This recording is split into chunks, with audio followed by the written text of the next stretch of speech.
Salutations, everybody. It is Matty here today with episode 119 of the H.A.M Radio Podcast. And it is me, the LoneVaultWanderer. And it's me, Karak, with ACG. So we're not doing face cams this time around. It's very hot in the Karak lands, and that makes life a lot easier for me, ladies and gentlemen. So we're not going to be doing that this time around, so feel free to tab off and continue your life as you listen to some of the sexiest men on the internet. As always, if you want to go ahead and support the show, there will be a Patreon link in the description down below, and that'll enter you to be eligible to join us as a guest on the podcast. We have an interesting batch of news this week. Let's start off with talking about the biggest phenomenon in gaming right now, which is PUBG. Yeah. Yep, PUBG has skyrocketed in popularity in just a short few months and has now surpassed Fallout 4 as the most played non-Valve title. So that definitely says there's quite a bit of popularity, and especially when this is a multiplayer game, we can only imagine it's going to grow and be supported more and more. What has made this so popular? I'd like to get your guys' thoughts on that. No fucking idea. Well, first of all, when I checked those charts, I was like, hold on. Fallout 4 was top 3 on Steam? I had no idea. Yeah, when it first launched, bro, it set so many records. It was insane. Yeah, I know. I was just, I had no idea. But in terms of PUBG, look, I haven't even played it myself, and I really, really honestly don't know. It's one of those things where you can't predict. Like, I guarantee you this kid who... isn't this guy like a 20-year-old guy that just made this game? I don't know if it's him or not. I don't know, because when I was watching videos on this, they were like referred to it as a development team studio. Like, okay, I haven't researched much on the dev team or anything, and if one person did make this, it's pretty impressive. But well, it says that the designer is Brendan Green. Anyways, right, but it seems to be like a small-ish team, and I guarantee you that this team, whatever size they were, had no idea that this game would have blown up like it did. And as I'm sure most creators of games, especially like on mobile, that didn't realize that this game would be such a huge success. You can't predict this shit. You really can't. Can't. Karak, have you played PUBG?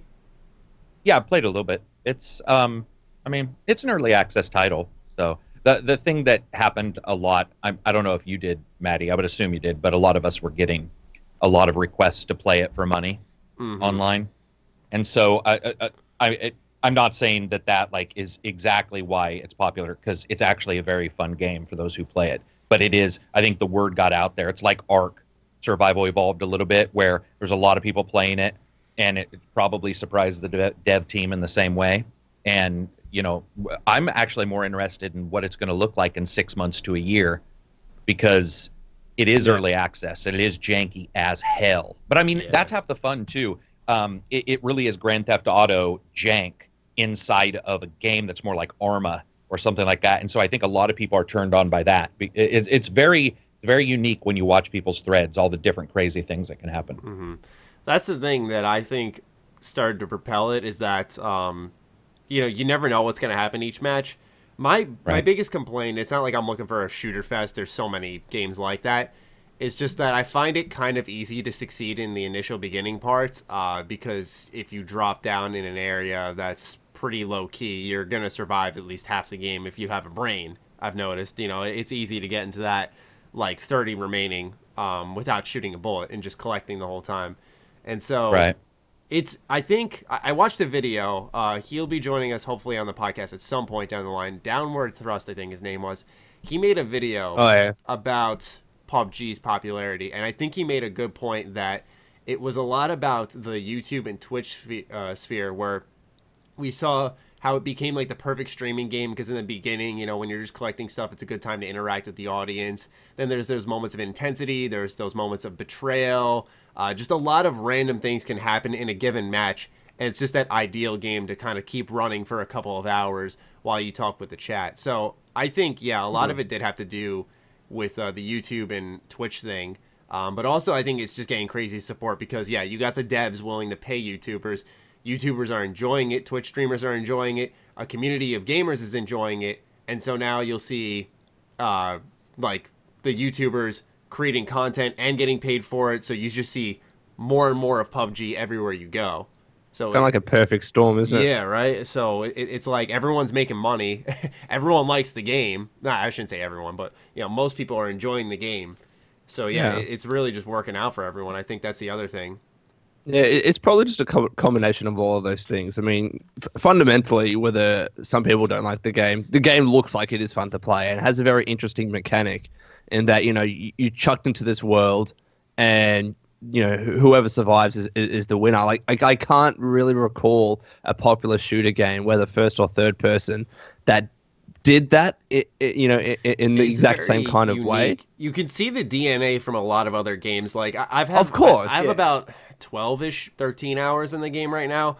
And like one thing that really initially turned me off, I'm starting to come around the corner on it now, but I was like, this kind of reminds me of another H1Z1, another DayZ, where, you're popped into this world.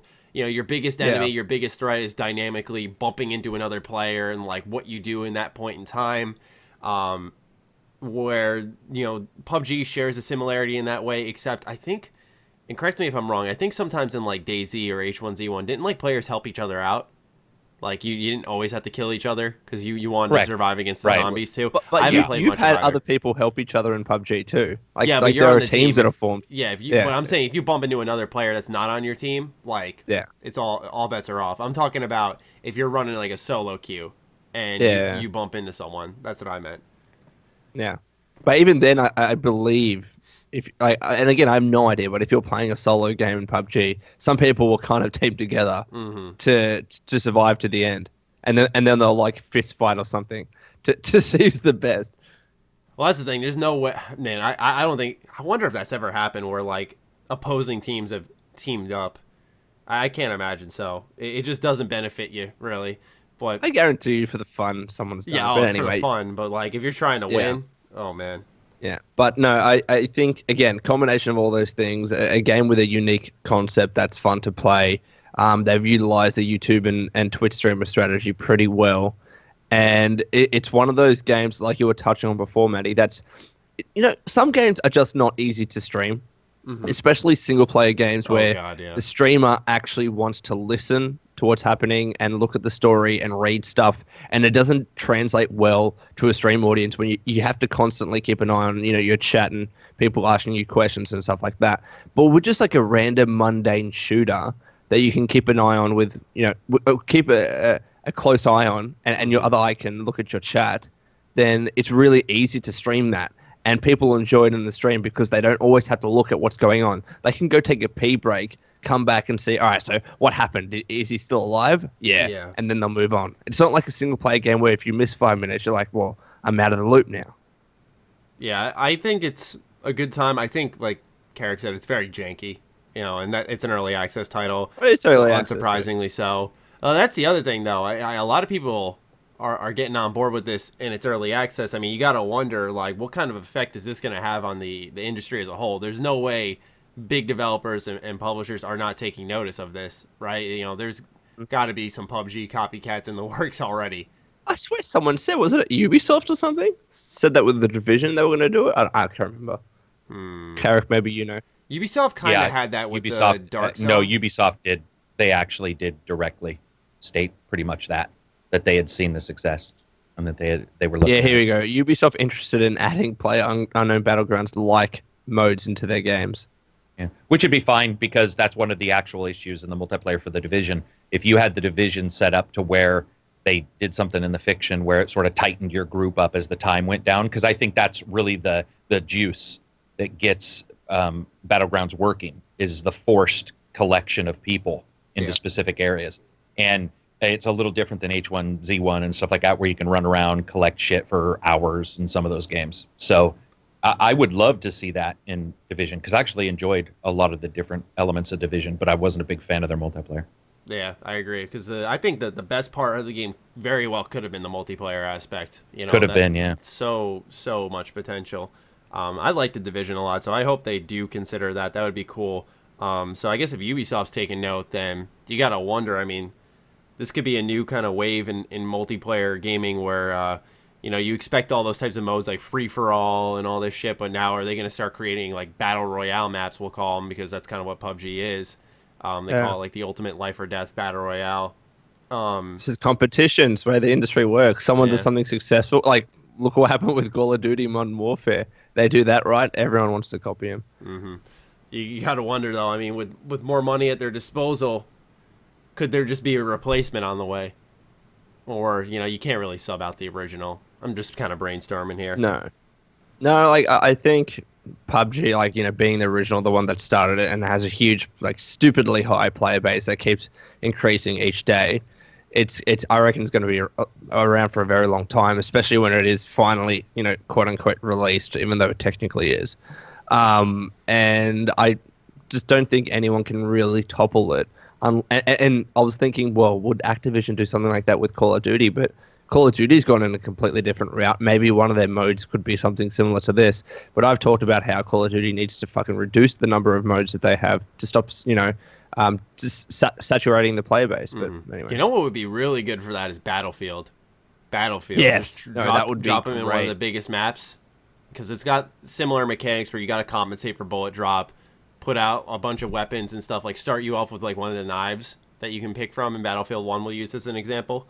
I think that would be really, really good. Oh, man. Oh, that would fit so fucking well. I mean... Should get onto it. Yeah, let me just go ahead and do that. Mm-hmm.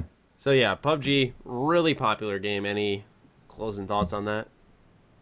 I'll play it eventually, but... It'll be a good collab mode game. It would be a good collab mode game, but in terms of playing on my own time, I'm solely sticking to single player. So yeah, absolutely.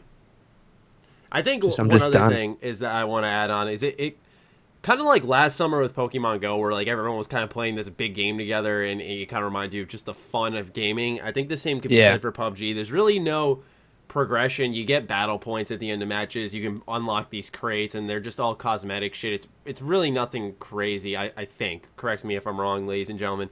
But yeah, I think that's the other thing is that it's just a fun game. There's no story. Yeah. There's no lore. It's just you're dropped off a plane, go fucking survive. And it's just easy to pick up, easy to understand, but there's a lot of layers to it. No, exactly. And I just checked now. I think 270,000 are playing the fucking game now, right? Yeah. Its peak today was 5. Holy shit! Have a look at this. So today's peak for Counter-Strike was 530,000. Today's peak for PUBG was 523,000. Wow, so even like for peak in a day, it's almost overtaking Counter-Strike. I don't know whether it'll ever I no, it's not going to ever be as popular as Counter-Strike, but maybe one day there'll just be like this perfect day where everyone just wants to play it. Oh man, yeah. I mean, it's got to surpass that number at some point in time. Will it consistently be there? That's my other question. I think it depends on the post-launch support. If they keep rolling out, like they just rolled out a substantial update that had first-person gameplay, or servers rather. They had a new weapon, which I think was like a M21 EBR, M14 EBR, one of the two. A lot of optimization stuff. So they're supporting it. Do you guys think this can really go the distance if they keep up those types of patches? Sure. Yeah, kind of like Overwatch. You just that. You go, Karak. I've talked too much. I mean, I don't know as much as a lot of people who are probably listening. So, but I mean, yeah, I would assume so, because if people are jumping into it, it's early access, they're liking it, then if they continue to add stuff, that'd be great. I also do think, though, that we'll see some AAAs copy it. We saw Activision this morning say that because Crash was so successful, their new plan is to basically look at every single goddamn thing they have in the background and make and remake those. So, which is good, but also plays right into the hand of what a lot of people don't like. So it'll be interesting to see how many AAAs decide, let's do this. What would be really great is if they do what they're supposed to do, which is take impressions from other titles that do things well. And influences, yeah. And influences and put them together. We talked about this on this podcast, but also, you're seeing it a lot of times now where somebody will say something about this and this is influenced by Dark Souls is the one right now. And I would assume every PR that we start getting soon will start saying, influenced by PUBG. Just like, Jesus. Yeah, influenced isn't the same as... Influenced, did you get influenced by the shitty stuff? Because sometimes these games that come out that say they're influenced by something didn't understand what was successful in the first place. So you're pretty much saying that you'd rather not see a copycat, but an actual influence. Yeah, it sounds weird. I would rather see Division have it as a mode than a whole game made by a AAA developer. It makes no sense because the AAA developer, it's almost like if I'm a shadow writer, and I've done this before, where if I try to write for someone else, I don't have their thoughts, emotions, their focus, whatever, on what they were trying to say. So taking over a paper for somebody else is very difficult. The same as, we didn't have the idea of PUBG, but everybody else did. Let's make PUBG. Well, guess what? It won't be because you guys, you weren't there. But you could look at it and go, what did we enjoy? And that's another thing. Get some developers to play the fucking game, because I can look at Dark Souls and say, okay, boom, I can make it hard. Guess what? That's not Dark Souls, dickhead. That has nothing to do with Dark Souls. Yeah. So what you need to do is you need to play it and need to understand it. And we have a lot of devs who do. You'll see them on Twitter. They'll be like, I just platinumed, or just whatever the Xbox equivalent is. I just beat, Surge or whatever, and this is what I liked and this is what I didn't, and that's good. That's what we need. We need more of that. We need people playing it and then taking those impressions and putting it into things, not making copies of them. You look at, I think the best example of a game system that was more or less copied than influenced, and that was the Arkham combat system. Have we really seen any direct buildings of that, rather than just, let's put this same format in. This button is, instead of a counter, it's this for our version of the universe. It's the same thing, and it's like, is someone going to take that Arkham combat system a step further? And that's one of my bigger concerns, and I don't mean to get off track here with Spider-Man, is like, they're doing a similar thing. It looked a little more free, like, enemies weren't just circling you saying, come kick the fucking shit out of us. But, that's the other thing, is like, Insomniac's known for innovating gameplay. Why are you just taking what is the superhero staple and, wrapping that back to PUBG? I hope that's not the case, where everyone's just building their own PUBG game, but instead of mode, and putting a cool twist on that mode. Instead of just survival, like getting a special item too, that I don't know what it would involve, but kind of like a gun game almost, except within that small forced constriction of the map. I think that could be cool too. I mean, usually, and I don't have any hard data on this, but usually from what I see anecdotally, when a game tries to straight copy another game, it tends to not do as well as the original game. And but there's sometimes there are exceptions to that. The one being Paladins and Overwatch. Now, I know there's a long argument whether Paladins copied Overwatch or whether it was in development or whatever it is, but fundamentally Paladins is somewhat similar to Overwatch. Yeah, it's doing stupidly well on Steam. And even though there was this kind of public perception that yes, it did copy Overwatch, and Dunkey did a video on that saying it's pretty much the exact same shit, which it does look the same. But the thing is, it's doing stupidly well because it's free to play on PC. And you can't explain that sometimes. You really can't. Yeah. I think I could take a crack at it. People don't want to pay for Overwatch. Like, I'll just go play the same thing for free. Yeah, exactly. And then there's people like me who are probably curious about it, and we'll go download it tonight. No, exactly right. And, I don't think I'm ever really going to get into it. I mean, it's early access. It's probably not in the best state. I like to play games that are 100% finished and polished. I know this is kind of a lure to playing games that aren't finished, but you still have this community that's constantly giving feedback to the developer, and they're incorporating it, and it's cool to see this game kind of evolve. But I like to come in at the end of it, just like with a traditional game. No, I completely get that. I think you sit where I did before it. I bought it to play with patrons, and I've really enjoyed it since. Yeah. Especially when, you're all strategizing, and, like you'll hear someone rolling up in a Jeep, and you'll just wait in the house, and they'll pop out, and you'll just surprise attack them. It's moments like that that really make a match and stick with you, where in any other game, a kill is a kill. Not a big deal, but in this game, it's like taking out a squad is such a good feeling. So I think, once you give it a try, you'll know, like, you'll get it. Definitely, yeah. Even though it's early access, I totally get that too. I think PUBG will probably be the only early access title, because so many of my friends play it. I think that'll be the only early access title I stay invested in, because I've tried The Forest, I've tried Citadel. That needs a lot of patches. So there are games that are always worth keeping your eye on in early access, but there's very few early access titles that really just demand your attention. It's like, you got to keep playing this. Yeah, fair enough. Yeah, fair enough. Yeah. I just I really can't- hit you with that good argument, and you just can't stand up to the big transition Matty. to the next news topic, Matty. How about that? Okay. How about you fucking do that? Yeah, boy? 20 minutes on the dot. That's good stuff. All right. Our next topic is Take-Two on the PC. Let me just bring the article up. Take-Two says the PC market is very important, but won't commit to Red Dead 2 on the PC. Yeah. Okay. This is the thing.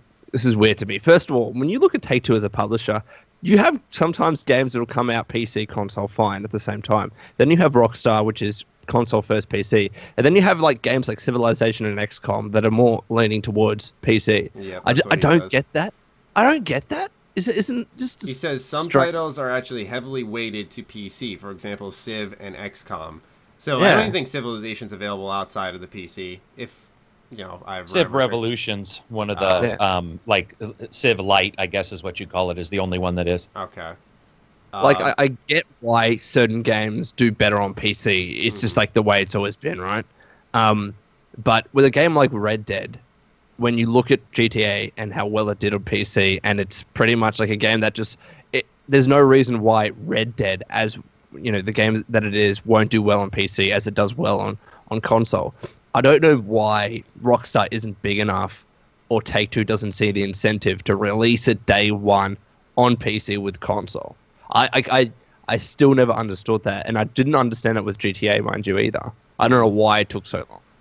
I think my guess is the reason it took so long for GTA on the PC is because they like money. So they sold it originally, then they saw the remaster re-release era stepping in. They re-released it on a new set of systems, and then they finally did it on PC. And so they were able to successfully sell the game 3 times and, for example, get people like me twice, where I bought it originally at launch.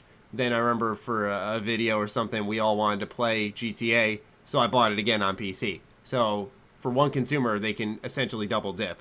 And I'm not saying everyone has a gaming PC and the original one, but I'm sure a lot of people went straight from the original version and then went back again on the re-release version on consoles. I'd say a lot of people did that. So they were just able to double their money. And I think that's why they're holding off on Red Dead. They're like, why don't we release it now on the consoles? And maybe they won't release it 3 times. I don't know if there'll be another, like, what was it called? Like a half step forward for a system, and they'll just release it on that. And then they'll release it again on the PC. I don't know if they'll do that, but I can imagine they're just going to split them up just so that they can sell the game twice and get more money from solo consumers. Yeah. I guess. I don't know, man. I'm not justifying it. I know you're not justifying it, and I'm not like it is shitty for people that are on PC, but I guess the only reason, maybe one of the reasons why I see this happening is because Red Dead was never released on the PC.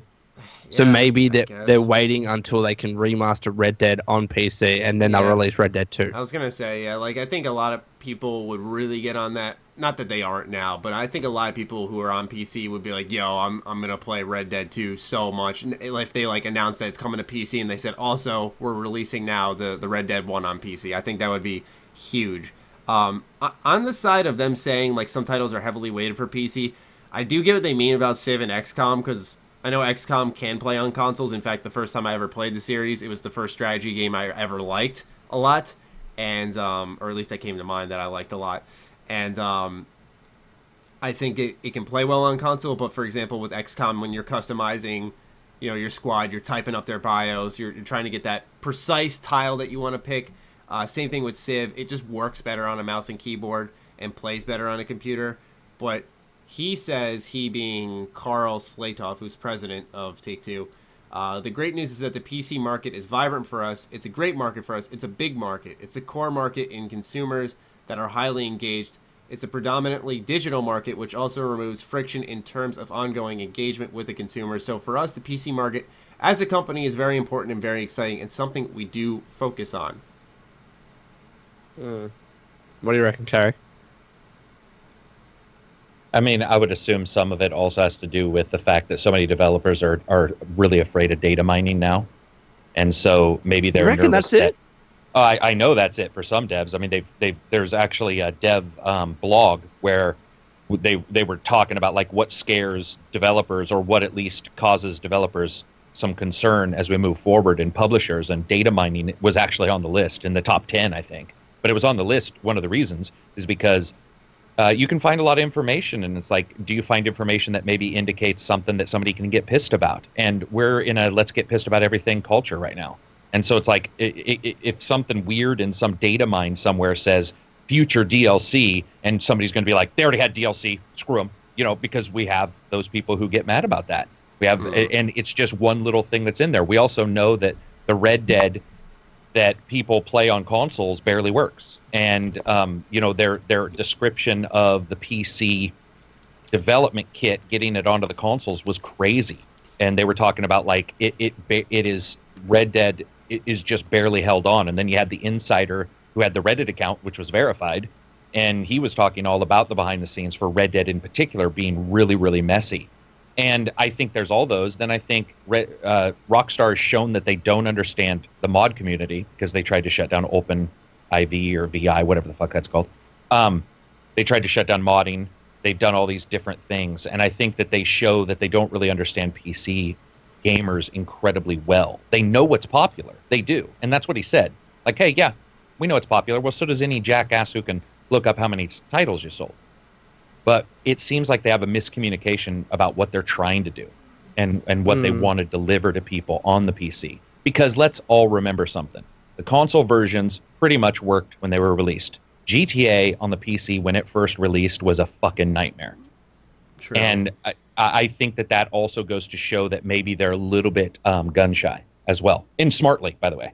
Like, we don't want to say anything until we know, because if the rumor's true, and if that person was legitimate, like they apparently were about Red Dead, then you have GTA coming after, and it really does show that there are problems until they get it patched up. What, you know, maybe Rockstar's like, we're not going to say anything until we can look at the behind the scenes and go, okay, this is it. This is sort of what we want to deliver to people. I mean, it's all over the place with them. Like, even what Matty read sounded odd. It's like, we understand this, we understand that, we get this, we get that. It's like, well, no, everybody does. It sounded like a roundabout way, like when you say, why was the head coach fired? And they're like, well, we just want to move forward. There was nothing wrong with what he did, but he's not here right now, which indicates there was. Yeah. It's like, you know, and I also have to say the other thing, let's be honest, the entire discussion is really a digital version of telling a girl that, you know, you'll call her if you get a chance, because that's really what he's doing. He's just got his options open. He's like, oh no, we're looking. Sure. I mean, everybody's looking. Like, they just don't want to put their foot down and say, we're for sure doing it. Yeah. And I think it would also place that expectation that it's got to be there at launch. And if it's not there at launch, exactly, then it ends up either being A, rushed and really buggy, or B, we have a GTA 5 PC launch, which was delayed and still not that good until it was patched. Or C, they take their time, they don't say a word, and when it's well and ready, they announce it. Then they release it. I think that's also smarter too, because they're known to not be the funnest to work with, and with their writer leaving and all that kind of stuff, the big hubbub that happened at the end of at the end of Red Dead was crazy. And so if that kind of stuff happens, maybe they just want to hold back and be like, okay, we just don't want to say we're working on all these things right now. We sort of just want to concentrate on one thing, because it is weird when you get that question. If you say it's not going to be on PC, then it's not on PC, right? Then you can't talk about performance. It's just not. It's not there.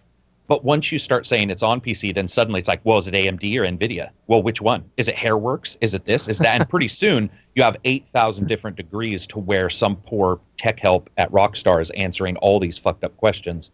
Yeah. And I think sometimes it's resources. They're like, we don't want to do that. Sure, it's being worked on. We just don't want to talk about it right now because we don't want all these questions until we have legitimate performance answers and legitimate answers just overall. Yeah, I think it's smart. It sucks, but it's smart. It's just intriguing to me, because like I've always said, if a publisher really wanted to do something like release a game on PC at the same time as consoles, they'll do it. Like if they really wanted to do it, they'll do it day one. I'm not saying it'll be perfect, but it'll happen at least. What my question is that when you look at every other major AAA game publisher and you look at the games that they release, they're always released, in most cases, console and PC at the exact same time on the same day. Maybe there's like 1 or 2 weeks difference in some cases. It's like their businesses are entirely premised on the fact that whatever major release that they do, they always release it on all platforms. Yet Rockstar and Take-Two don't operate in that way, and that's my question, right? I mean, what I don't understand is when, for example, GTA was such a big success on PC, which was several years before we heard anything about Red Dead. At that stage, why didn't they say, let's restructure our business, hire more staff, maybe get on a third-party developer, and start trying to release games on the same day on PC? You know, I think you just sort of answered it. One of the things is hire more staff. The honest truth is they're known to be penny pinchers unless it's the top three guys who are in their yachts. So it's like, you know, they're calling in and saying, can you do some more shit? You can't go home. I mean, they're notorious for crunch. Let's be honest. I mean, I think we would all agree that of all the companies out there that's notorious for insane crunch, as in above most, it's them. And that's in a world where crunch is normal. So maybe they're just like, we want to get the most out of people. And by doing that, it's not hiring 2 people. It's making 1 person work twice. Isn't Crytek pretty bad too? Sounds horrible. Yeah, Crytek at that whatever happened to them, yeah. They announced a new game, and I didn't even fucking know that. Did you guys know?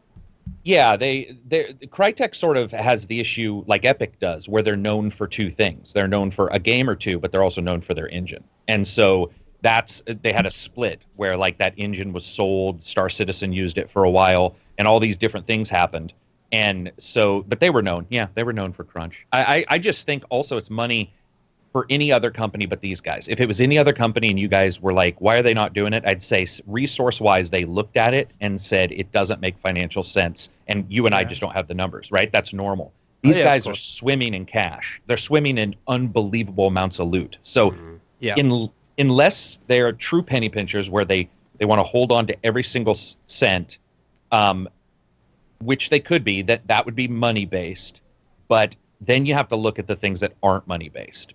For them, I think it makes more sense to look at things that aren't money-based. And I think you start looking at, like, how is online working for them for GTA 5? I'm going to be honest.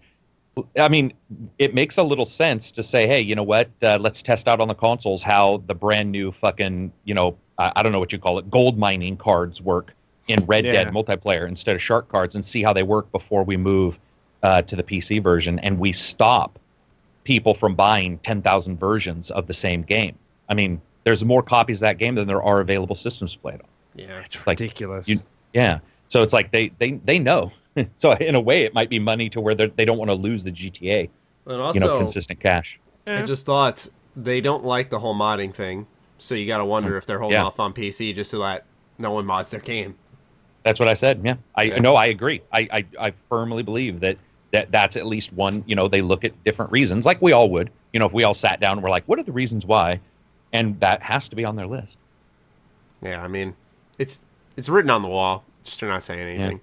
So they got their reasons to do it, but you can see that as a company, with how they're just structured, they just don't want to. I feel they're an odd company. They really are. That's the honest truth. They really are. It's so strange because they make really good games, or rather, they publish, I should say, really good games. So it's like they got to be doing something right, or they just have a lot of money and are able to allocate so much of it to make the good game, right? Right. When we were talking about Crytek, it reminded me of Rise. Does anyone remember that? Was that anybody that remember Xbox it? One I love exclusive? that game. Yeah, I was gonna say, dude, the Roman soldier. Yeah, Rise. I think it was called Son of Rome. Or Son something of Rome. Like that. Yeah. Launch title for the Xbox One. That was my favorite one. That shit was so good. I think I like that still more. Play the multiplayer. Oh my god. Yeah, that's wild. We just played it this last weekend. Actually, we played it. There's also they added a bunch of content for the single player, and you can now go into the Coliseum multiplayer and play bots. So like you can play over and over and over again if you like that stuff, you know. But it is that's the only game I know of Crytek. Yeah, since I played that game 3 times over. Like I said, I like that shit more than Crysis, and I know that's an unpopular opinion, but that game was. Damn. I know it wasn't a. There was something about it that was really fun. Yeah, objectively, like the way it was structured, its story, its gameplay mechanics, it really wasn't a good game. But it's just, I think it was its setting and how it really got the atmosphere going that kind of sold me on it. I mean, here's the thing, though, Matty. Anytime anybody ever says that to you, then just say, look at PUBG. PUBG is technically poor. but it's fun, and so people buy it. I play Rise because I find it fun, and you don't. Like, that's yeah, but it's like, oh my god, nowadays people don't just get that it's just fun or not fun. It's like fun is a huge factor, man. I know, but it's like, yeah, that's in every one of your reviews. Fun factor. Yeah, I might start fucking doing that because, you know, you'll have to like break it down piece by piece like a fucking critical essay for school or something like that. My thesis begins. Yeah, which I'm not complaining about. I like explaining it. I like, even if it's an unpopular opinion, you know, providing that discussion and talking about Gambit system in Final Fantasy 12. Yeah, like that's a perfect example though. Like people are like, just shut it off. I'm like, the game, that is the backbone of the combat system. You shut off Gambit system, I'm intentionally hindering my experience at that point. Yes, it gets rid of my complaint, but it just makes it a worse problem because then the game, the combat's even slower. So it's like, you can't win it. It was just like, I felt like, I got where people were coming from. I see why people like the Gambit system, but for me, I was like, it just felt like a basis to counter my opinion, which is fine. That's what a fucking discussion is to some extent. But I was just like, oh man, I didn't like the Gambit system. You know what's funny? What? My favorite. It's probably my second favorite of all. Well, that's the thing. I knew what I was getting into. I was like, everything you say though. I knew what I was getting into though. Like I knew a lot of people love Final Fantasy 12, which is like, while I'm uploading, I'm like, I am just like, it was like as if I walked outside of my house and looked for a pile of dog shit and then just stomped my foot in it. Like I was like, I'm gonna do this. Like I already know what I'm walking into, and it did not surprise me at all. Fortunately, the comments were not too bad. Most people were willing to discuss, but the like to dislike bar really spoke for itself. Anyway, let's move on to the next topic, which is Activision. Oh, Activision. This actually isn't bad news. This is just more so an interesting stat, is that Activision says Destiny 2 pre-orders are higher than Destiny 1, and also a Destiny 2 beta has more players than Destiny 1's beta. Yeah, doesn't really surprise me.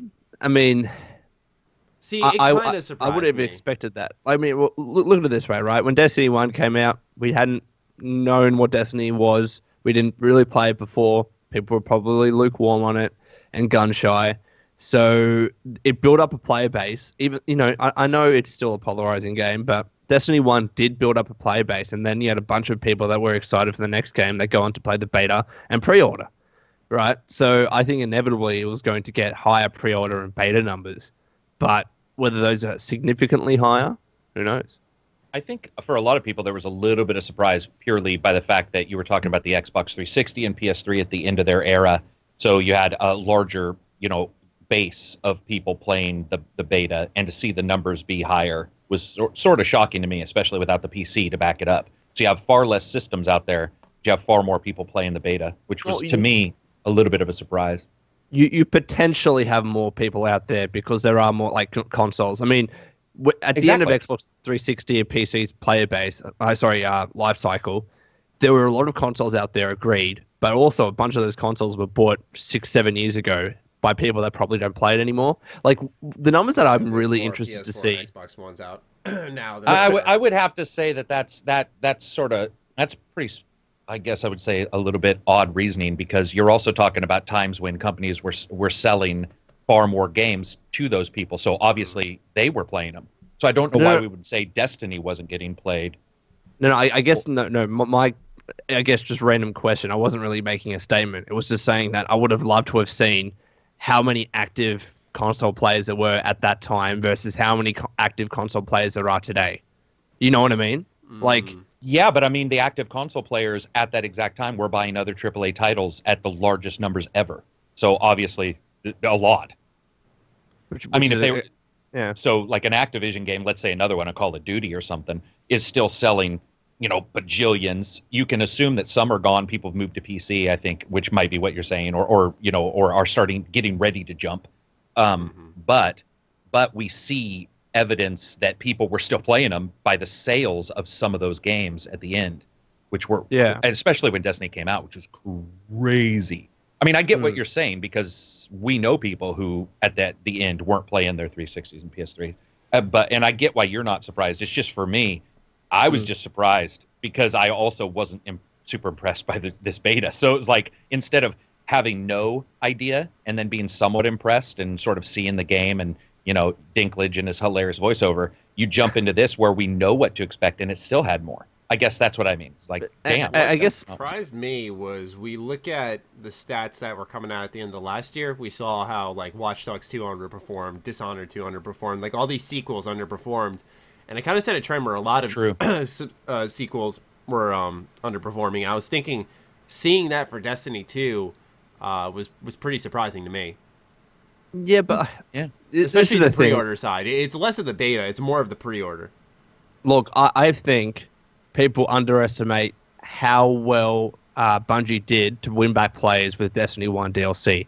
Like, I hear it on so many different occasions how much better Destiny 1 is now because of the DLC. And because of that, I guarantee you that more people have pre-ordered Destiny 2 and played the beta more so than they would have done if they hadn't done a good job in the end of the life cycle of Destiny, right? So I'll say that. Also as well, even though the beta might have been subpar to some people, the fact is that people played the beta in the first place. And they'll count those numbers in terms of how many people actually played the beta. So it could have been shit completely from the get-go, but something drew those players to the beta in the first place. And I think because they're doing a better job marketing the damn game and saying the exact right things that they need to, like we're focusing on story, etc.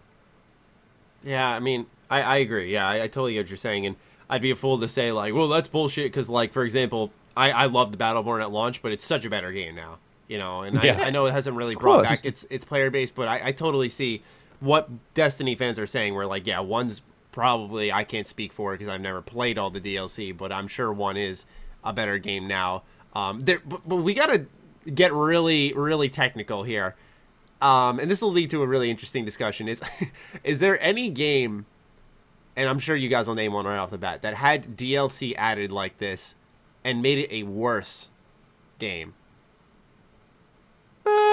I'm sure it's happened. I'm not saying it hasn't. It's just, I'm sure it has happened too, and I'm trying to think. Right? It's like most of the times we hear DLC is the hot fix that, you know, brings in the changes you've been looking for that game, especially with multiplayer. But is there any like game where you paid for the DLC and it's like, wow, they made this game fucking worse? I can't think of any. I really can't. Like I said, it's definitely happened, but it's like, when? I have to think. Yeah. So that's why when people say that, I'm like, well, you know, and we all have our own specific examples, absolutely. Like I said, I just brought up my own, but you got to think, most of the time it's easier to, and I shouldn't undermine the hard work of game developers, but it definitely is easier when you're getting that direct feedback to go in and fix what fans are asking for at a later stage after the game is out. Yeah, or I should say rather, it's hard to fuck that up. No, look, it might be hard to fuck that up because you're getting feedback, especially with Destiny. Once you had a lot of people fall off, they were the hardcore player base that played for hours on end. They know what they wanted, and they were giving that feedback because they wanted to see changes made by Bungie. And Bungie was like, all right, well, we're going to do that. And then it started to win more players back. I mean, I think some people underestimate actually how many people love Destiny and how many more people jump back on board. And that's why I'm not surprised that Destiny 2 has more pre-orders, especially when you consider Destiny 1, it was a new IP. People, you know, weren't really sure what it was going to be about and stuff like that. And again, I think the marketing that they're doing for this game has been much better than Destiny 1. Absolutely. Much better. Yeah, I mean, yeah, I'd say so. But like Karak said, the beta just did not do it for me. But again, like, you know, the beta was bad, but the point is people went to the beta and played it in the first place. So even if they said at that stage, well, this is shit, I'm not playing it anymore and I'm not buying this game, people still played the beta. So when Activision says more people are playing the beta, there's something to that. There's something that drew them to that beta in the first place. You gotta wonder, though, is there a connection between the beta players and the pre-orders, or are more pre-orders than Destiny 1 happening because Destiny 1 players already know what they're getting into? Possibly. Like, there could be so many reasons behind that. I mean, I guarantee you that there would have been more people pre-ordering the game because of the beta, even though some people were disappointed. There could have been some people that wanted to see certain things done to Destiny 1 after launch, and maybe they never pre-ordered. Like, this is the thing that I wanted to bring up, and I'm glad I remembered it. With Destiny 1, because it was a new game and a new IP, you probably didn't have as many people pre-ordering it. But now that millions of people have played Destiny 1, they know what it is. They're more confident in pre-ordering Destiny 2 because they know what they're likely going to get, especially after some people play the beta and they realize, well, pretty much it's just more Destiny. And some people are okay with that. And then they'll go pre-order Destiny 2 because they know what they're getting into. Okay. Yeah. No, that makes sense. Karak, Thank you. I appreciate it. Any thoughts? No, I mean, if they can pre-order on PC as well, that's another reason to not be surprised, because you have a massive contingent of people who can now need that get the game beta on PC that couldn't get it. And but no, I'm still, I mean, regardless of all that, makes sense, but I'm just legitimately surprised. Maybe not necessarily who played the beta or anything, but just the pre-orders. And not because I didn't like the beta. That means nothing because it's a beta. Like, you have no clue what that fucking means in the end. But just overall, I think it's cool. I mean, I think it's cool if it's going to be good. Like, what would suck is if blah blah blah all these people, and then it's like, 2 weeks after release, you have that upswell of just horrible discontent. I hope that we always get some. I'm just a big title like this. I don't want to see that company have that kind of failure a second time. That's hard on people if you're working there. And you're mentioning that as well. I've recently read an article about Titanfall 2 and how me too. even though it sold well, I think Vince Ampel said that it didn't sell as well as it probably should have. And I agree. And I do feel bad about Titanfall 2 because it's now on the EA Vault or whatever it is, EA Access. And it just didn't do as well second time around, even though it's fundamentally a better game. And it has a really solid single player.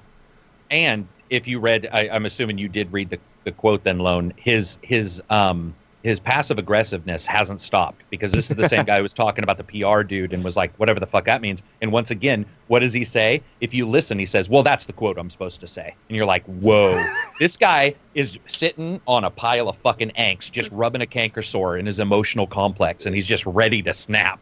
He's like, and I would be too. Imagine if you had the best race car or whatever, and the only reason you couldn't do it is because some damn sponsor was like, no, you need to change the color of the A and our name, something that just made no sense.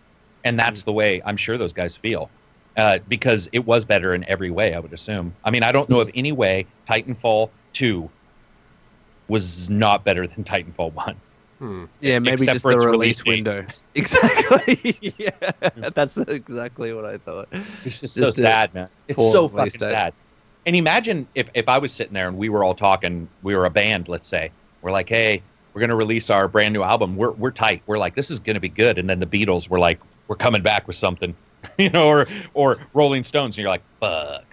I mean, that's really what happened. And their own company did that to them. You can tell if you read that quote, it's got some hilarious, passive aggressiveness to it. Undertones to it, yeah. Yeah, it does. All right. Well, that'll wrap up that little section there. Let's talk about some Evil Within 2. There was a huge info dump on basically all of its customization options and RPG elements. So I'm just going to read the entire shindig here that Karak provided me. And this is a lot, ladies and gentlemen, so bear with me if I stutter a couple of times. Customization. Customizing Sebastian and your gear will now have separate systems. Green gel is still used to upgrade Sebastian, but weapons will now be upgraded with weapon parts. Customization for Sebastian can be broken down into 5 categories: health, stealth, combat, recovery, and athleticism. Upgrades within these skill trees are numerous, but include recovering more health from healing items, reducing reticle sway when firing weapons, and the chance to automatically use a medical syringe when taking fatal damage. You'll also be able to unlock special abilities in the Evil Within 2, such as Bullet Cascade, which temporarily increases damage with each shot. These powerful active upgrades will cost a great deal of green gel, however, so you might choose wisely when weighing them up against your passive upgrades. Weapon customization follows the standard route for a survival horror, and you'll be able to tweak your firepower, ammo capacity, reload time, and fire rate, which this was in the first game. However, the Warden crossbow with its variety of useful bolts, can be tweaked to change the parameters on the bolts themselves depending on what kind of bolt effect you favor. Elsewhere, there's a new focus on crafting ammunition and healing supplies in The Evil Within 2. Our crafting systems let you craft ammunition for the weapons you like, said Johannes. You don't have to rely solely on what you can scrounge up in the world. Again, it's the emphasis on letting people play how they want to play, but it all comes back to how much you can explore and track down the resources you can. Now, I want to just offer a quick comment that I kind of don't like him saying that it's not about what you scrounge up in the world, because I think that's what makes survival horror really good. More on that later. This means resource scavenging. The items you'll find scattered around the world can be forged into ammo and first aid on a workbench, which can be found either in a safe house or on its own in Union. Ammo is scarce throughout the world of The Evil Within 2, so crafting is essential, and although you can craft on the fly, if you must, it will cost more resources.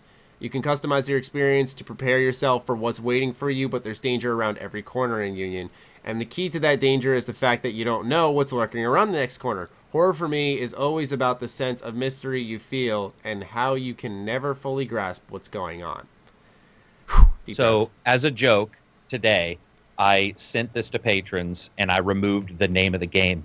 And I said, without using the internet, please tell me which game this was. Does anybody want to guess what game was the 100% choice? Every single person chose this game.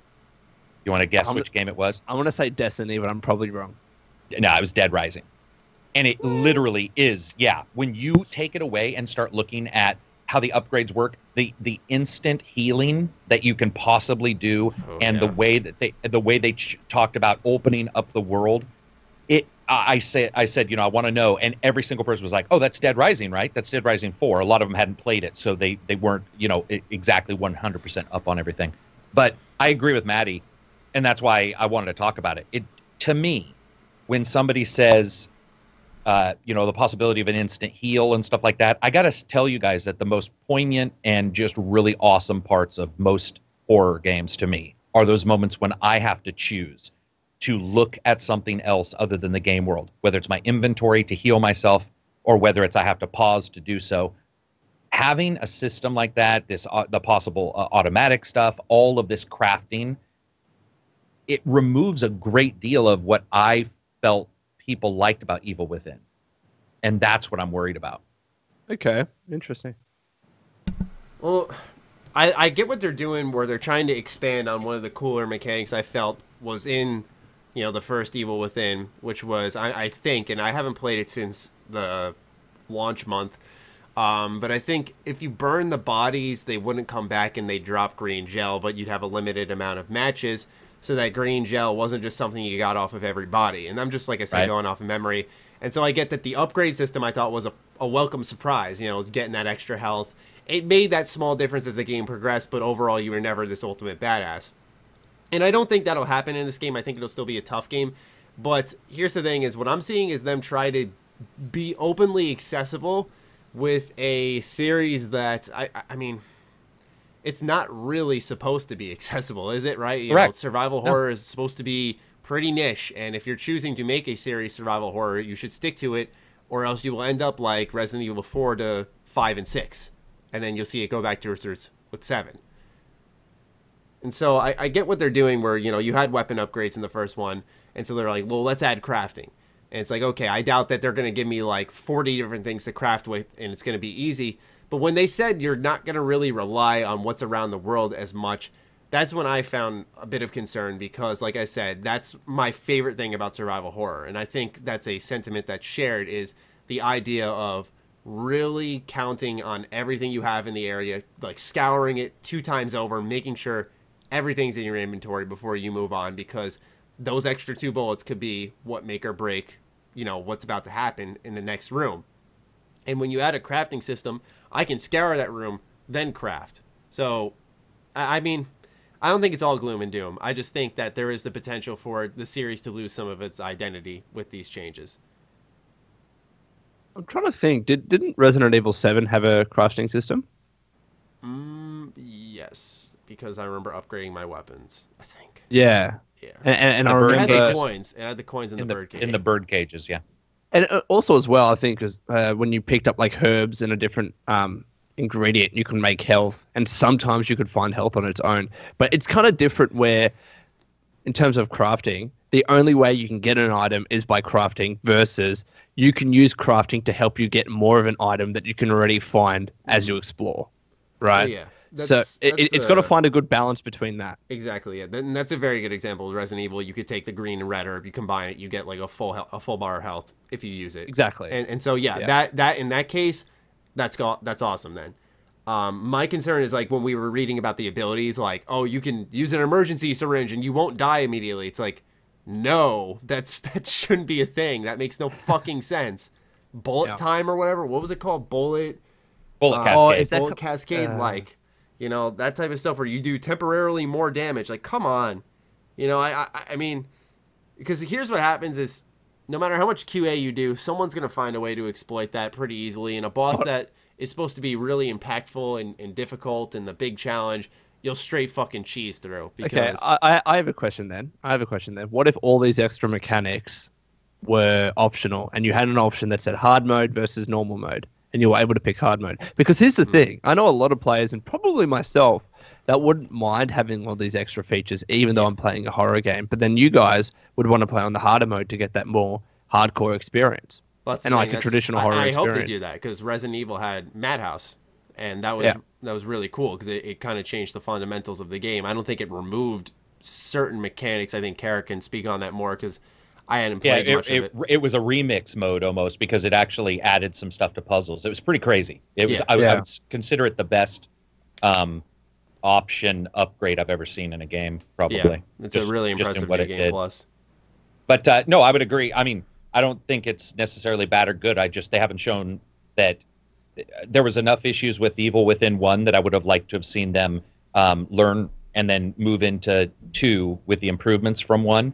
And then some of the stuff they're changing, that won't actually be possible because certain things will change as well. And I don't necessarily know if they're capable or if what they want to do is actually necessarily, I guess, the reason why a lot of people played the Evil Within. Because when I talk to people and they say they played the Evil Within, the reasons why they played wasn't this at all. Mm-hmm. Then you get the people who, like my friends, would say, oh, great, I can jump in here and I can adjust this and change that. I get all that, but that's you. I'm still worried that devs can pull it off at all. And the reason why is because if you look at what they're talking about new gear, they're talking about 5 RPG elements, they're talking about upgrades, and they're talking about weapon customization. So you've got like 5 massive changes to the gameplay state. But I don't know about the team. Maybe they hired some people. I mean, if they hired people who have worked on games like that, then that would make me feel much better, because those people can bring in their experience and say, okay, you know, if you still want it to be scary, you have to do this. But here, you know what I don't want? I don't necessarily want to get hit by a boss and heal myself, I guess. Like those kind of things in a horror game. Well, it's like disengaging. It breaks you away from an experience where you're like, I should be dead, yet I'm not, because video games, right? Yeah, it's just it'll be interesting though. It could be awesme, right? Yeah, maybe it turns it into the title they wanted. That's the other side of the coin I was going to get to was, you know, perhaps they are building the game with these mechanics in mind. My fear with that is, for example, they'll present me a boss and they'll be like, okay, in this boss we're going to expect the user to have the bullet cascade ability, and if they make frequent use of it, this boss will not feel impossible as compared to when you do use it. For example, you use bullet cascade, you can break off pieces of its armor, and after that you can shoot them. That's when it gets a little too I don't know. It gets dicey. Yeah. It does. That gets chopped up. Because then you can have someone who, and I'm speaking hypothetically here, mind you, but you can have someone who might not have that ability. I don't know if it's like a must-have ability or something, but then all of a sudden the game, because you didn't build your character for a specific level just right, the game gets exponentially, unreasonably more difficult. Where, for example, in the Evil Within 1, you got this kind of level playing field where, you know, you can invest in your health, your reload speed, your weapon. You know that no matter how you build your character, you should stand a fighting chance no matter what, as long as you properly scour the area for resources. But when you start adding abilities in and those types of things, it's hard to really interpret what the player is going to have at that point in the game. And that leads to issues where, you know, someone gets unnecessarily stuck on a part that we had this kind of with Doom, where we were like, well, this part was really hard. No, it wasn't. You know, or this part was really easy. I thought the end dragged. You know, you thought it was just that right length. You said a friend thought it was too short. Oh, right, yeah. You know, so you get that kind of issue. And I hope people don't think, you know, that I think negatively. I'm just nervous. I mean, there's a difference between hating on something and just being nervous for the people who really like the original. God damn it! Stop criticizing things. All right. And I really just want to see those people who liked it, like Matty, because remember this: I'm not a big fan of this game at all, and so I'm sort of fighting for the people who probably would want a game I wouldn't necessarily love, and I want them to get the expertise from the devs saying, okay, this and this, sort of like Destiny. You know, do you change it too much, or do you go with 1.5 to get the people who are like, yep, this is more Destiny? So, and that's always the balance and the worry, especially for a game that hasn't sold too well. I'm not saying Evil Within 1 didn't sell well, but you know, it's not like a big, you know, AAA blockbuster game that sold amazingly well that the publisher or the developer can say, well, we're just going to do the exact same. When you have a game that you still want to really try and increase its player base with the next title, there's always a real balance between how much do you change it? Do you keep it more closer towards the original to keep current players happy and have them come to the next game? But if you do that, then you might not be changing enough to get new players on board. But if you change it too much, then you disenfranchise old players. Like, I don't think there's ever a right mix. I don't think you can ever do it perfectly. Someone will always complain. Always. Also, it's going to be very weird. A good example of a game that took all of the past experiments and combined them into one and actually turned out really well was Splinter Cell Blacklist. That game, hands down. That game was fantastic. Oh my god, they just mixed everything. And the thing that also sounds odd is there's all that, and then the fact that it's one big open world, which just it's really? Because I love. Open world? Yeah, that's right. What? That is in the quote. It's in the it's in the quote. They've opened it all up. Now, how about hubs? Let's call it hubs. Okay. Matty. It's a little bit closer to hubs, but it is not in any way, shape, or form closed off. In fact, they say they want to greatly expand and allow players to choose how they go through and what they experience in a level. So it's kind of like Borderlands.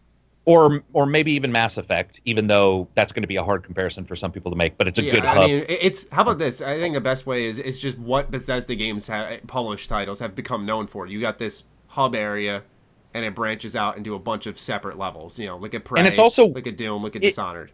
And it's also weird that there's side quests in this game. Like it's got a full quest. Oh my god. But yeah, there are new ways to replenish supplies by exploring more in the hub world before you go to the next main area. Taking part in side quests, which reward you with supplies and goodies, or using stuff you could use to upgrade instead, craft items for yourself. You know, I like that. I like that. I like that, but I gotta wonder how they plan on, like, how do you plan on balancing that? Is there now an expectation that the player? Okay, I've complained. I wouldn't say complained, but I've talked about this before that. We have a lot of games. I haven't experienced one in a little bit now, but you'll often hear them say, we have side activity, but that side activity is a necessity, and therefore it becomes main activity. It's not really, it's side activity by name. So my question is, once again, when we're balancing out, you know, a survival horror title like The Evil Within 2, are they going to be constantly accounting for, okay, we're going to expect the player to do all these side quests in this area. Otherwise, they're going to be severely underleveled, and they're going to get crushed. And I think should be the encouragement that players should try everything they can, but we have to also think of the players who are just like, I want the story. Just give it to me. And that'll come down to QA. They'll have like 50% of their like these are random numbers, but 50% of their QA don't do any side quests. Just play and tell me if it's playable. And then they'll have 50% saying, do what you think is necessary. You know, like do some side quests if you think you need more stuff. And then they'll work it out that way. But you're right. There is always a balance. However, the reason why I say I like that is because I always like games that kind of give you a reason to do side quests. But it does need to be more meaningful than just if you want to survive and get health, then do the side quest. It can't be Mass Effect where people are too busy fucking polishing each other's poop decks and fucking... and the world is ending, and the Reapers are attacking, and they're like, "Hold on, got to film an audio fucking log right when I'm dying, and let's go fuck." Oh, that's the dissonance that happens with every game. I mean, have a look at Zelda. It's a horror game. That's an adventure game, dude. This is a no, but game. but it still exists. Like, think of it this way, right? With Zelda, you're playing as Link. Fucking Zelda is trapped with Ganon. God knows if he's torturing her and doing whatever. And then this kid is fishing, killing chickens, and cooking food. Like, there is still a dissonance there, and all games struggle with that. To kind of say, well, look, you've got to make the game fun. You've got to have side quests in there. You can't just have people do nothing but the main quest because that's what an actual hero would do. So many games. I would argue and say that survival horror requires less dissonance. Yeah, for you. I agree. Okay, I would say enough. that it requires less. Because I think it's very would different. agree You know, with I think that, every Bethesda Game Studios game, you step out of whatever prison or wherever the fuck you came from, and it's like you have this very urgent matter to attend to. Where's my dad? Where's my son? Where's the fucking emperor? And remember, games have fixed that. What's the Divinity original sin? If you didn't save the chick, she died. You came back, and the guy's like, "Where the fuck were you?" And you're all, Yeah, exactly. So, but here's another thing that creeps me out. When you look at this, my hope is that they made a phone call to the people who made Alan Wake. And the reason why is this. Alan Wake 1 was going to be this, and it stopped. 1, technology, but 2 was actually because it didn't work as a horror game. And so I would love for them to sit down and go, okay, why didn't it work back then? Remove the tech part, because the tech's been fixed, obviously, and look at it and sort of identify why it didn't work and why they ended up switching to a far more linear-based, almost with Evil Within 1 for Alan Wake. Okay, I have a question for that you would be guys. interesting. Would a way to solve it with games like this, like Fallout 1, is have a timer? Have some sort of limit that says, unless you get to this point, this person will die or something will happen. Yeah, Would that be a way to get people to move along? Struggle with. I think the best way to do it, because you got, you got games with invisible pressure like Zelda, like Fallout 4, where it's like you got to save your son, you got to save the princess, but it's like, do I really? No, I don't. Actually. No, yeah. Then you got games with like real pressure, like Dead Rising 2. Put a fucking timer on your ass and make you rush through certain things and feel like, oh god, I gotta keep going, I can't pause, I can't stop, and that pressure works, but then it feels like limiting to the gamer. It's like, okay, I would explore this house, but like I don't know how much time I have left. So I don't think a timer would work. I always think it just boils down to, if you make your story compelling enough, and I know it's not easy, but I'm just saying, if it comes down to that narrative reason, then all of a sudden, like, yeah, I feel the narrative pressure to rush to that objective, instead of like, okay, I'm gonna go check out these side quests. It's like, no, this person needs me, I gotta get there now, you know, that kind of thing. So for me personally, I think it boils down to a narrative. If you put a timer though, yeah, like everyone feels pressure, like I gotta go. It is just tough. I mean, you can never get this right. Again, if you ever want to have side quests in a game, you have to have something that draws people to the side quest, and that inevitably is going to create some dissonance with the main story. Like, it's one of those things we need to, like, I think in most cases we have to say, well, look, if they don't do it too bad, let's just accept that it's a video game and sometimes this happens. Yeah, and that's I think we're also looking at, I mean, there's a push-pull that developers are going to, the first thing they're going to look at, especially because they're adding crafting systems, is do we do the typical or atypical, whatever, finite resources versus infinite respawning enemies? Or do we do finite resources, finite enemies? And if you do that, then your horror is gone. It's gone. It'll be completely gone. But if you do respawning enemies, then you run into the absolute infuriating feeling that most gamers get, where a game says you can explore, but they can't because they're out of resources. Like with Prey? Yeah. First thing that came to mind. So, but it's funny because I didn't have an issue with Prey in that way because of the way I played. And that's the thing. That is exactly the biggest problem. You know what the issue with Prey was the location of completing side quests, because you'd get to one point and you'd find like an audio log. On the other side of the space station. And like, go back this way, and now, oh my god, you're in the same area and there's like 10 respawning enemies, but they could have done it more as powerful. Exactly. Giant Typhon. Oh. When you come across audio logs, they could have been, you can do this side quest by progressing forward into a similar area that that you haven't been yet. Or that you're about to go anyway. Here's the thing: is because the side quests were actually pretty good. It lacks so much cohesion. Like it clearly there was no forethought at like, let's put this side quest on the other end of the station. Sure, you could exit the space station, travel, and enter through another place. But like you said, then you're encountering another 10 enemies, and then you get like jack shit, and then you just think to yourself, why did I even bother? Right? So yep, it's Yeah, that's the other issue, though, the Evil Within 2 faces. I do have confidence in the team, though, because I happen to like the first Evil Within a lot. I thought it was a really fun game. I thought it was just that right amount of intensity. I hope they take a couple of notes from Resident Evil 7, because that's going to be the one I'm kind of comparing it to the whole time I'm playing it, is less of its predecessor and more of like, okay, this is kind of, for me personally, like the standard for modern survival horror games. So, you know, what can Evil Within 2 offer that Resident Evil 7 didn't? Yeah. And that might just be accessibility. It might be that kind of step below game.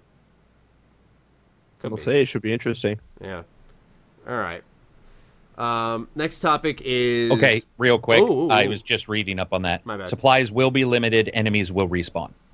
Supplies will be respawn. Yeah, sorry. I was just reading that. Suddenly, I don't give a fuck about the Evil Within 2. No, I wouldn't worry. I mean, you know, the thing is like they know what they're trying to make.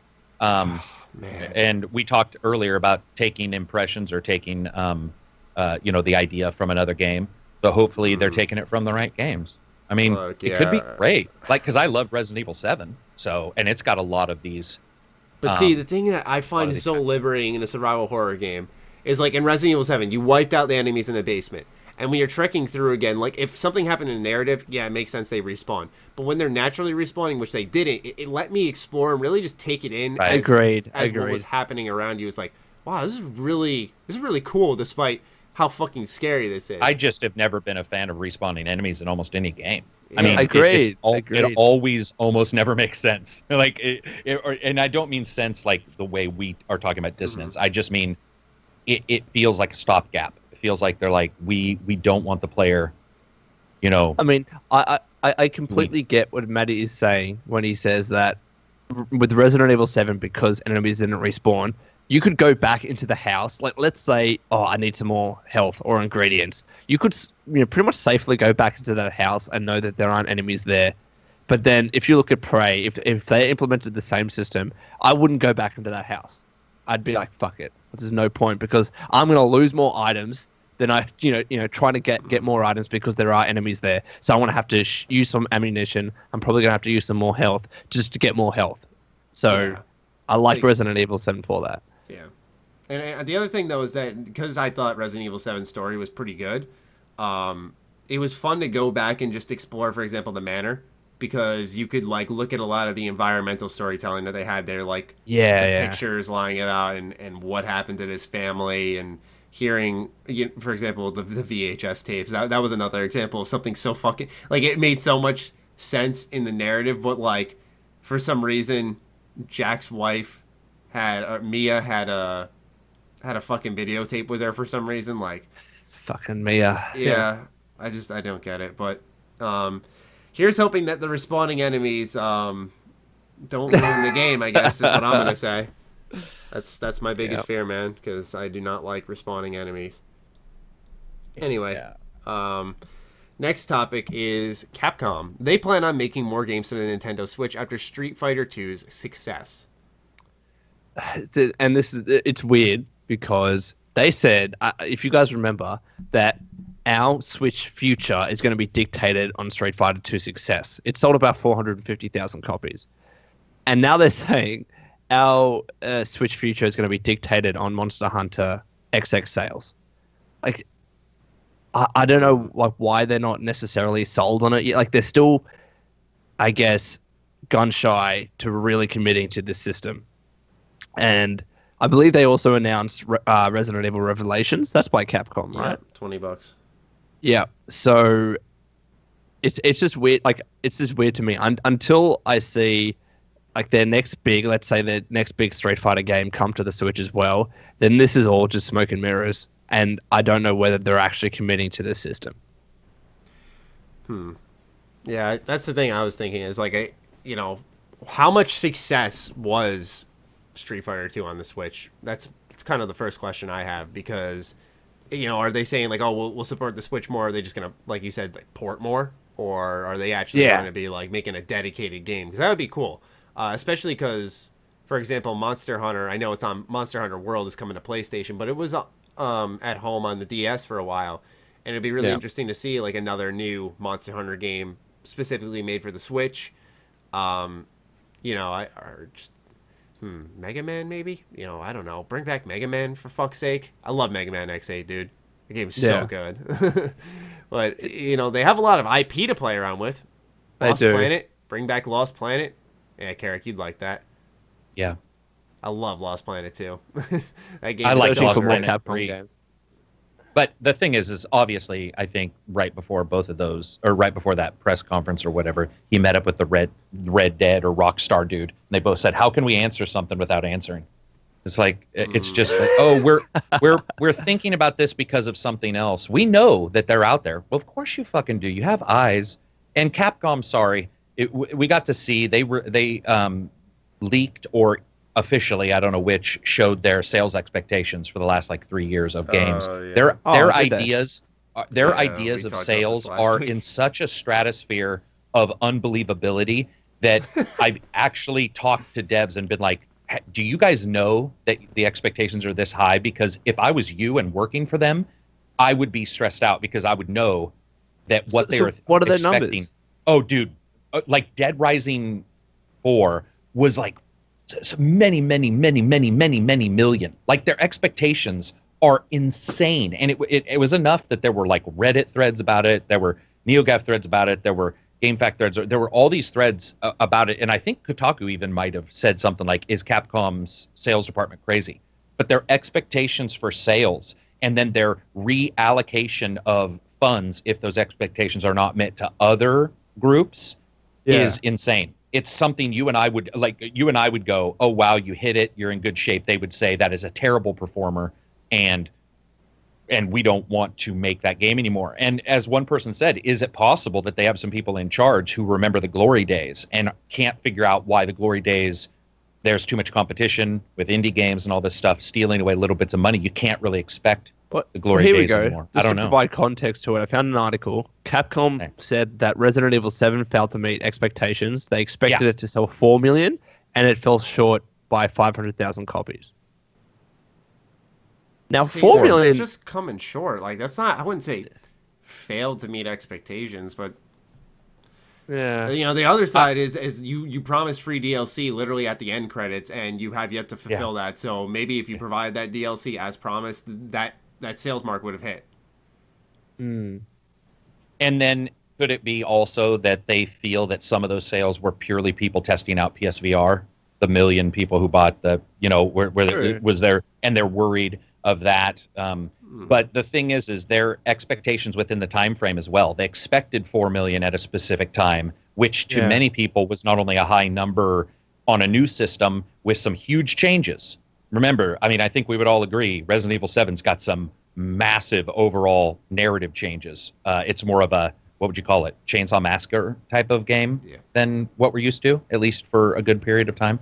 And so I just think that their ideas of what they sell are crazy. And it seems like they just keep hedging their bets with the Switch. It feels like the Wii U and the Wii. Yeah, we'll get there. Or the Dreamcast and EA. EA's like, yeah, you know, maybe we'll do something someday. And then they never do.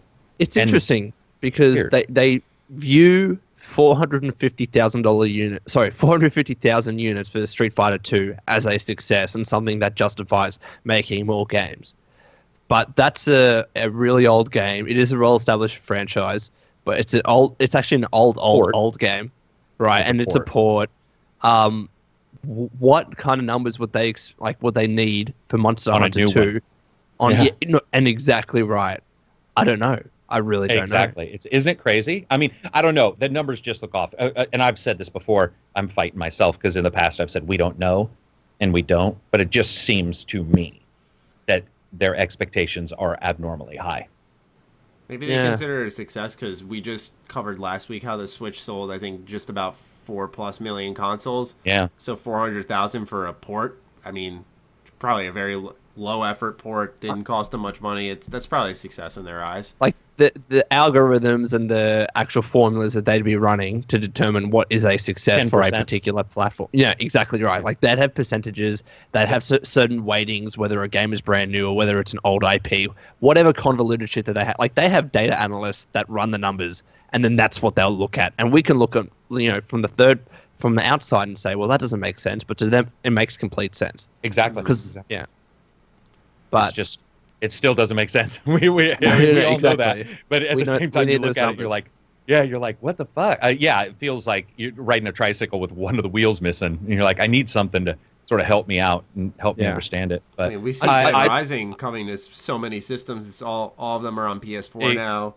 Yeah. Is that something we could see coming to the Switch, like Dead Rising 1 and 2? Whoops. Sorry, my dogs. I would love to see Dead Risings on Switch. I would just love to see more games come to the Switch, to be honest. I mean, so would I. Here's the thing, Karak. I wanted to raise this in this podcast, right? So for a while on the Switch, all the games that I wanted to play, like most games anyways, I like to play the big titles, the big AAAs. That's just the way I am because I have limited time. But on the Switch, because I'd finished Zelda, Mario Kart, etc., I was kind of forced to experiment and play a smaller indie title or just a smaller game that I wouldn't usually play. So looking at all the other games, like there are a bunch of games on the Switch that are actually good. All it required was me to change my perspective. And even though this isn't like a not unknown title, it was Shovel Knight. And I played that. It's a game that I would never have played. Like if there was Super Mario Odyssey and Assassin's Creed or whatever there is on the Switch, I never would have bought Shovel Knight. But I was forced to, and I'm having so much fun with this fucking game. And I guarantee. And now I'm like, well, what else is there? Like, what other smaller unknown titles haven't I played yet that aren't necessarily big blockbuster AAA games? And I think that's the benefit of a Switch, that maybe people that had that perspective that I did, don't see that. They don't see that there are actually a great number of games on this thing, but they're just not like the typical big games that they usually play. Yeah, I mean, I would agree with that. I think that I would rather not see a company floating on their golden island like Nintendo making you forced to do that. No, I agree with that. I was that sort of saddens I'll say me. that. Yeah. I mean, Metroid. I agree that I'd like to see games, but I always, once we really jump into it, start talking about the original IPs from them being made for the Switch is really what I want to see, because I buy the Switch for a specific reason, I think, and I buy the PS4 and the Xbox for specific reasons, and that reason with the Switch is not met by Shovel Knight, even if Shovel Knight is good, if that makes sense. Yeah, I see what you mean. If it's not backed up by other things, if that makes sense. Yeah. I like Shovel Knight a lot. Talk about really good. Dude, Shovel Knight's fucking awesome. Talk about a game that I played and did not like at first, and then I played it again. I was like, this is fucking awesome. Nah, it is so much fun. It's just one of those games. It's making me go back and say, all right, I need to get every fucking piece of armor, every ability, every magic item. Every it's song just sheet. It's so every song sheet. And it was so long guess where I ago played it, when I covered it. Take a guess, Lone. What'd you play? Where did I play it? What system? Oh, where did you play? Oh, on your fucking Vita, didn't you? You bet. I played it on the 3DS when it first came out, Vita? and it was so cramped. I hated it. I couldn't do it. My fucking hands hurt, and I played it on the Vita. I was at home, baby. Fuck me. Call it Mr. Matty Homecoming, the fucking Spider-Man sequel with my Vita. It's awesome too, because they were in early access for years, and so it's like I remember covering that when the channel first started, and so it was great to see them like fully come up and people saying, hey, they're finally, everything's done, and then they had the DLC that was awesome. And I'm gonna play that as well. Yes, yeah. And people are saying it is legitimately version 2, by the way, like it is a sequel. As in, that's how much content's there. At least that's what I'm seeing people post. They say, good. No, I was gonna say it's just small things with that game. I mean, when you're reading dialogue, and it, how like if you're talking to a witch, and then you talk a little bit between each other, and then at the end you'll say, "Thank you, witch," and then she's like, "I'm not a witch," and then the text will move to kind of like emphasize how she's saying it. I don't know what it is. It just, I love the dialogue in that game, like the way the knights talk to each other. Like, who invited this peasant to the dinner table? It's just fucking hilarious. In a way. Just that the dialect for everyone's so different. Like Sir Gilman versus how like the Moon Touch girl talks. Oh yeah, dude. Pyres, I joked about this in the review because there's not a lot of voice, but when there is voice between the different characters, it is so modulated and well done to make you think, okay, these are different people. It's not like Skyrim where you're like, Claudia Christensen from fucking Babylon 5 is talking to you and she's just reading lines. It's where you're like, oh, this is a new character. This is somebody I've never heard. Who's your favorite out of the whole group?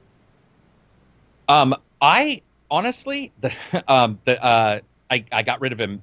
Well, okay, I don't want to ruin it for anybody. I didn't have him the longest. I didn't have him the longest. Is it Rucker, the dog? Rookie?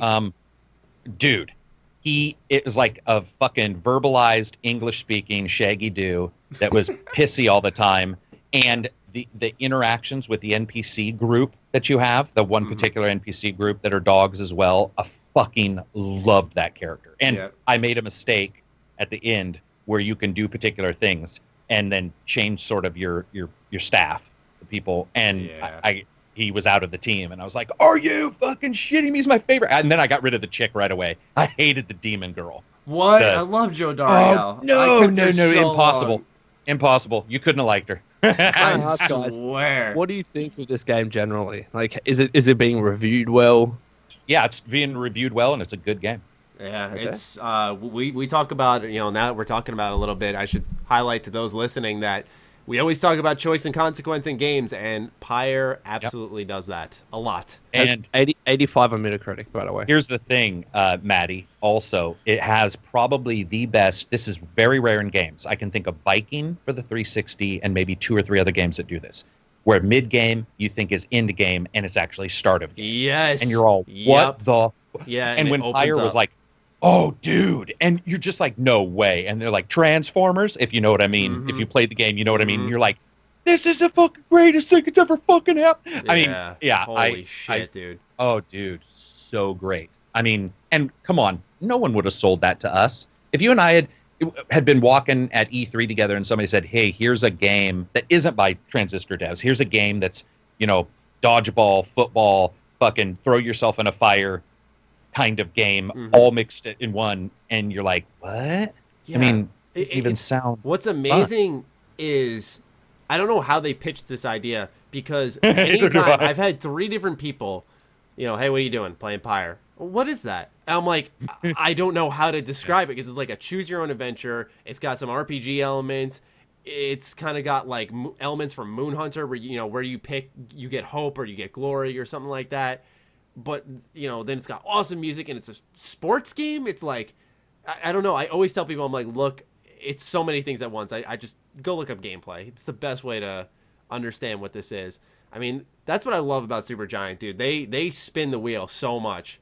Every game they've done is so different. Bastion, Transistor, and Pyre, put them side by side. Aside from art style, I don't think you could tell they're from the same developer. They're so different. And here's the thing. They also, and I said this in the review, I think that they out Blood Bowl in getting a sport with fantasy mixed together by such a great amount. Blood Bowl's always been missing something, and gameplay is one of it, but it's always been missing some various elements. And even though I like the world in Blood Bowl, Pyre, within the first 15 minutes, you're like, okay, I sort of get it. And then the strategies overlap, and you start going, this slow guy, he's not really worthwhile. And then you're like, oh, wait a minute. But if I put him and another person down in the bottom and then combine their rings, and then I go top, and then suddenly and then the dog can leap and the chick can fly, and you're like, this is fucking, I mean, everyone plays differently. And then you go into versus, and you can play with all the different characters you faced off against. They're all-star players. They're all-star players. That's a great thing. Like the fucking Worm Knight, who's constantly saluting you. Yeah, Sir I called him Sir Gawain, but he's like, Sir Gilliman. Yeah, I love Sir Gilliman. So funny. Such a good game. So I got to clarify something. You said, and I won't spoil this for anyone else, because I'm curious if we just already highlighted a difference in choice right off the bat. You said you got rid of someone, and did another person from that same race join your team? Yeah. No fucking way. And then what happened was I got rid of the one I hated because I literally rushed the game until I could get rid of her. And I know you like her. I'm blown away by that. We have to talk about that one day. But so some stuff happens if you continue playing. I'll just say. Interesting. See, I didn't have that happen in my playthrough because I kept him for so long. There's also a number of endings. If I remember reading, I'll have to look, but if I read right, there are a number of endings for that as well. Yeah, well, that's the thing. Or at least ways it can branch. One of the most fascinating things about that game is absolutely the fact that the end credit song changes on what choices you made. I was fucking mind blown. I was sitting there like, you're kidding me. They're actually doing this. That is like they thought of everything, Matty. That's what we talk about. And I know you guys didn't like it as much, but I'm not even going to mention the game because it'll degenerate into a discussion. But there's other games that maybe have hit me in a certain way. It's because I feel like they've thought of things that others hadn't. Mm-hmm. And you're right. Yeah, Pyre feels that way, where you're just like, and it's something stupid and extra. There's no need to do that. When you sit down and say, let's spend $10,000 to change the end credits and hire the singer and all this stuff, and you'd be like, what? Yeah. And then it happens, and you're like, that's that extra attention that matters. So good. Holy shit. All right, awesome. Great discussion. Let's move on to our last topic. I made sure to save this for last because I feel like, most Persona? people at this point. Yep. You knew it. So just go on. Fuck yes. Oh my god. I was dead tired and I was pissed off because I was putting my car in the shop. I had to get new tires. It was $600 later. I'm like, fucking mother. And then all of a sudden, I look at my phone. My friend texts me. He's like, you're not going to believe what happened. I'm like, great. Is this going to be more bad news? I'm already tired and mad. What happened? And he sends me just a bunch of links. It's like Persona 3 Dancing Moon Knight, Persona 5 Dancing Star Knight, and Persona Q2. I'm like, no way they're doing this. So, for those who don't know, Persona 4, I think, has arguably, outside of, would we consider New Vegas a spinoff? Kind of yes, because it's not in the 1, 2, 3. No, it was the main game. I'm saying, though. It was the true Fallout 3. Technically, despite it being, the best Fallout game, I believe New Vegas is really a spinoff. It's not just the best Fallout game, it's the best game ever! Help me assure myself so I don't fucking continue on with speaking horribly of New Vegas' name. But sorry. Aside from, I'll consider it a spinoff, even though it matters heavily to the Fallout universe. Despite that, I think that Persona 4 has the best spinoff universe of any game franchise out there because there's so much care and so much variety, and they pick and choose the right developers. Where a rhythm game is excellent, a fighting game is excellent, and a first-person dungeon exploring game, which is what Persona originally was, but returning to its roots with Persona Q, is also excellent. So, seeing more spin-offs and returning to the cast of 3 is insane because there's more money to be made in 4, and there's way more money to be even made in 5. So to see him go back to 3 is something that we don't see too often, and it's really awesome fan service. So it's really exciting to see that. It's really, really cool to see how positively received it's been, except for a couple of people who are like, it's a rhythm game. But that's where Persona Q2 steps in, and it's going to have the cast of 5, and I don't know if they're going to be doing what they did in the first Persona Q, which is mixing, 3 and 4's cast. Maybe they're just adding 5 in Q2. Not sure. But regardless, it's really fucking exciting, and it's all coming in spring next year. Ooh. Karak, you're the only one who can have this discussion with me. Otherwise, I'm talking to a wall. Well, usually, with Persona. I'm not a huge fan of Persona like you are. I thought 5 was really fun. There was so much that I liked about that, and 4 was really good. But I don't know much about these games at all. I don't even know really how they're set up. I just saw the Discord when you were posting pictures, and people were like, "What the hell is he just posting random pictures for?" Yeah, and you're like, "No, I'm sorry, I don't follow." I'm like, "Guys, come on now." Yeah. But I mean, I think it's cool that they're going out there and doing other things with that, because I do feel that maybe there's some people who maybe look at the RPGs and are like, "What the fuck?" who might play that. It's always cool to have some side kind of games with those characters. Well, yeah, it highlights what Persona does better than any game I can think of, which is it attaches you to a character and leaves you wanting more. Not in like a sequel bait kind of way, but like, you love the person they become, the person they are, and you just want to see more of that squad interacting with each other, and that's what these spin-offs enable, is like them just going on another adventure.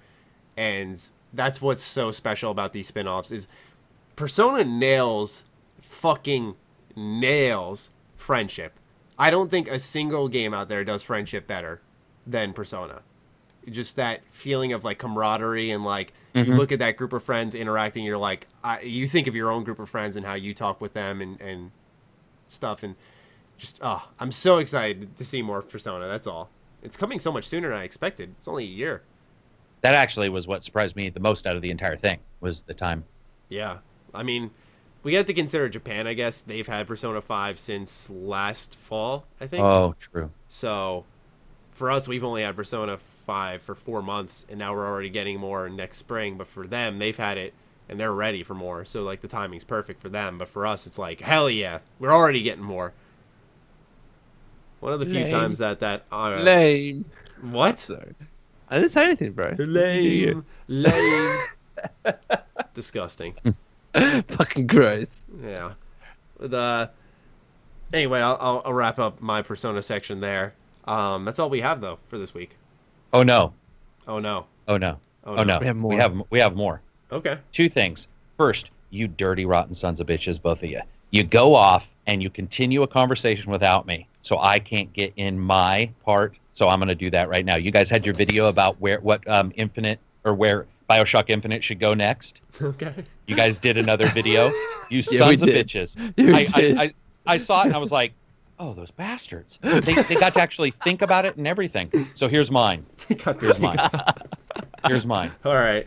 I'm going to write down the section as Karak's hot take. Yeah, Karak's hot take. An ancient amusement park where, like, the still occasionally working rides have become the sort of the idea and bulwark for the ruling classes, myths and legends, and then everyone goes outside and finds out, like, the entire world's just been inhabited by people birthed at Disneyland, and all these workers were humping in closets, and the entire race that you're living in just didn't want to get fired, and so it's just all redneck children living inside of, like, the Matterhorn, or one of those races in Disneyland. But no, seriously. In Disneyland, there's jokes about some of the older rides. There's a place in Disneyland that you can go, and they're like sitting there. And I was all, dude, that would be so cool if the ancient structures that they see become like the gods, and then you find something out like that. And I think I got some of that from Nier Automata, because of the moment where you jump on the roller coaster, Matty. Yes. And you go around there. I absolutely love that. But that would be my joke answer.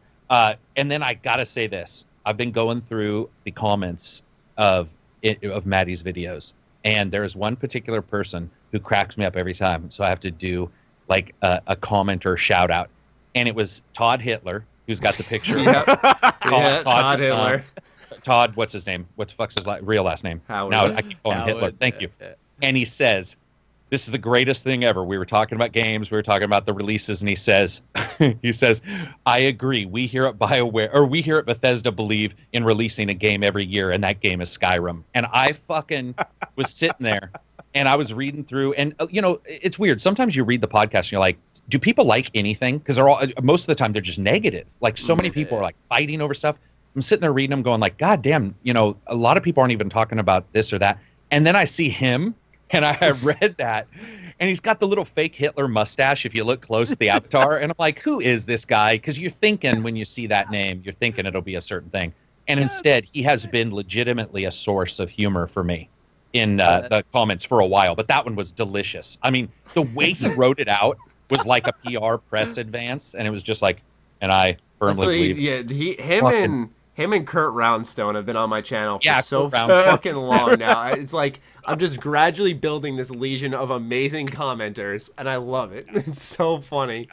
Kurt Roundstone's my favorite. Dude, those guys, when you sit there and read some of their stuff, like, and I don't want everybody trying to be funny, because that's not really what it's about. But and that's why it works so well, because it sounds normal as you read it, and then it just and that game is Skyrim, and I was like, oh Jesus, that's exactly so true. I was like, because even when he was when I was reading it, I was like, what?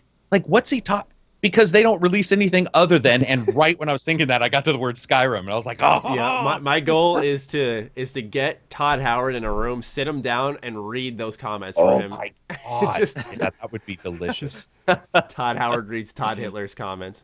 But then you got those viewers that are dedicated to conversation, like G-Bag, Ratchet, people like those who are always Yeah, for sure. There's a bunch of people who are.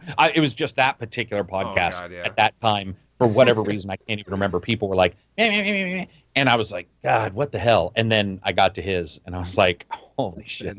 And of course, he had like the most up. Like immediately, people you could tell. Like, this is gold.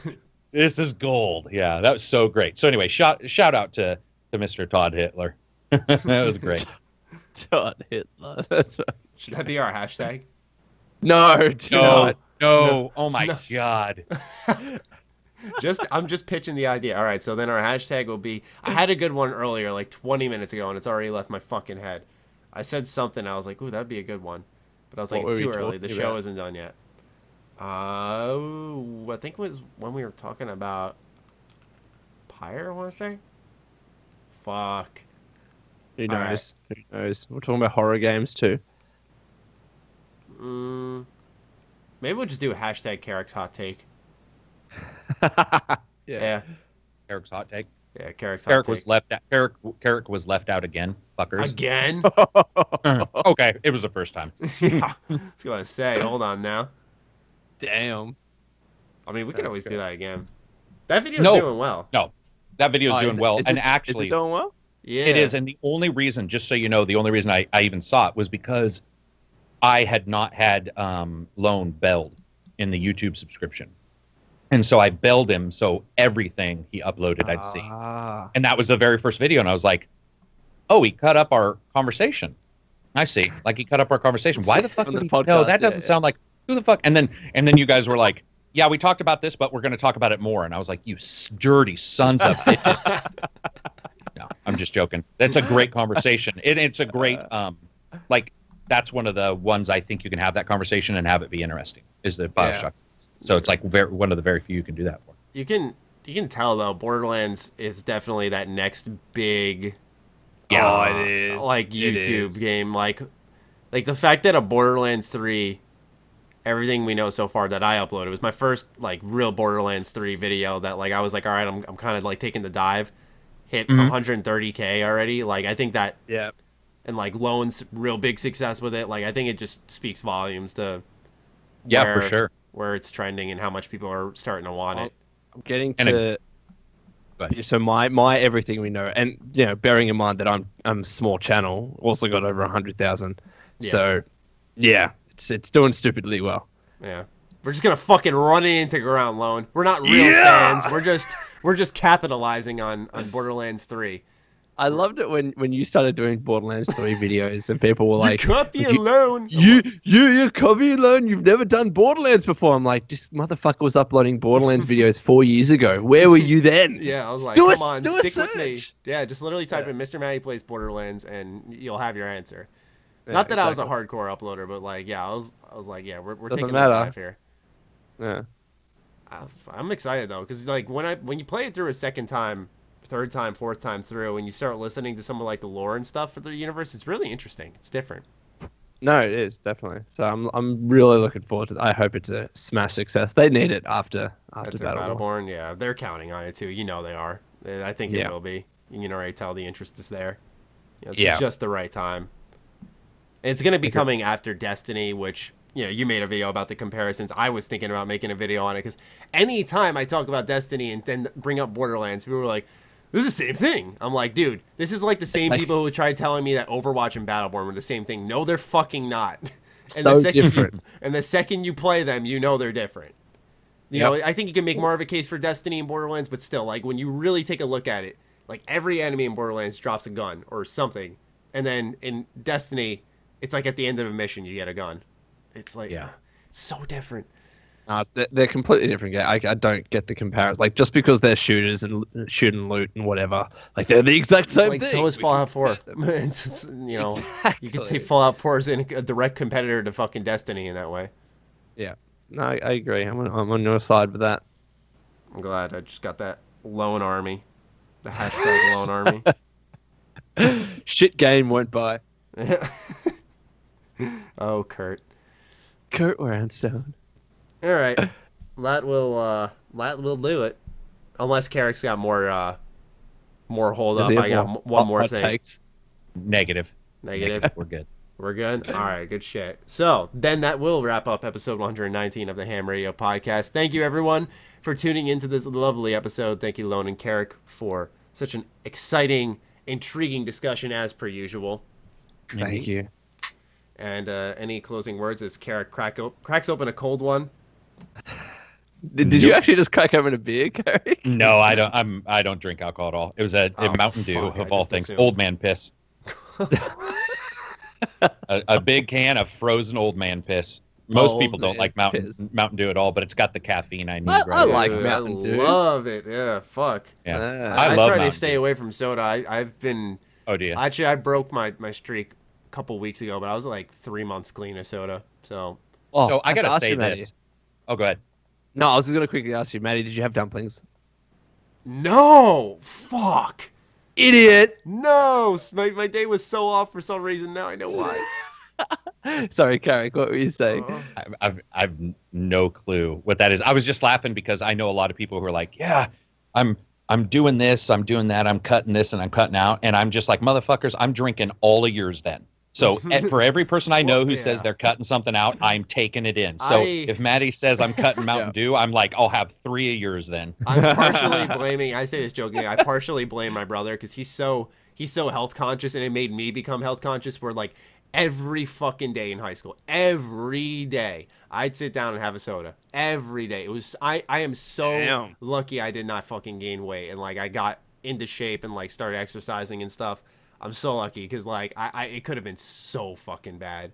I ate like shit, like, or something. yeah, like I ate like shit, dude. Fast food all the time. I don't know how I did it. I am so lucky. I'll just say that much. I am so lucky. Yeah.